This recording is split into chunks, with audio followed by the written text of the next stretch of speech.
Adam here, and I don't know whether you can tell by my voice, by my eyes, but I'm pretty hungover today. I wasn't actually going to do a video, but Carl decided that I probably should, so I'm just going to get on with it. I was out in town until about 3 in the morning, and we bumped into these people, and we got talking, and he says, how old are you? And I said, I'm 20 years old, and he said, wow mate, you've lost a lot of hair. Cheers dude, right? But it got me thinking about how insecure I can actually be about my hair. Like, I used to be more insecure than I am now, but at the minute I don't really care. Like, I know I'm losing my hair, I know I'm only young and I've got very little hair, like you can see it's nearly gone already, but you know, it doesn't bother me anymore because I realize that I'm doing the best with what I've got. You know, I can only do so much with my hair. I can't grow it back, so what else can I do? I think that's one of the most important things when you have insecurities, is to just do the best you can with them and then just relax.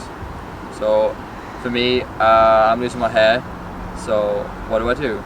Cut it short, make it look neat, and then just leave it. Like, I don't get upset if someone notices that I'm losing my hair. It doesn't bother me anymore because it's like, hey, like, we've got to lose my hair. Bruce Willis, Jason Statham, you know, I mean, I'm not them obviously, but you know, they've lost their hair and they still get tons of girls, all the attention, you know. But I remember in school I used to have really long sort of emo hair. I used to have the full fringe going on. I remember the girls used to say, you know, your hair's really thin. And I'm like, okay. So I went home and I like backcomb the shit out of it, try and do something cool with it, make it look really puffy and, you know, sort of cool, you know. But I never really felt comfortable with my own hair in school.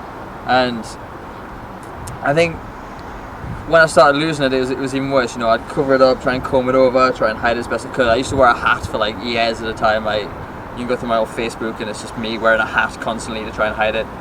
And eventually I realized that I'm not the only one with insecurities, and that's one of the main things I want to get across in this video, is if you have an insecurity, you're not the only one with them. You know, there's plenty of other guys that I know who are losing their hair, and just get on with it, you know. One last thing I want to leave you with is that the idea that if you're out and about, say you're out and about in public, right, and you know, you're in a new shirt, it's something that you wouldn't normally wear, but you feel a bit uncomfortable with, and you think everyone's eyes are on you. That's really natural to feel that way. But what you've got to realize is everyone has their own insecurities, and they're more focused on their own insecurities than on yours. So while they're thinking about their own insecurities, you're thinking about yours, you know. They don't care that you aren't comfortable in this shirt. They don't care that you're losing your hair. They're more focused on how their hair looks. So if some guy comes up to me and says, you're bald, and I'm just like, well, I know he's probably worried about his own hair, you know. Some guy says, I don't like your scarf, and say, well, he probably doesn't even like his own fucking shoes. Or something stupid like, I don't know.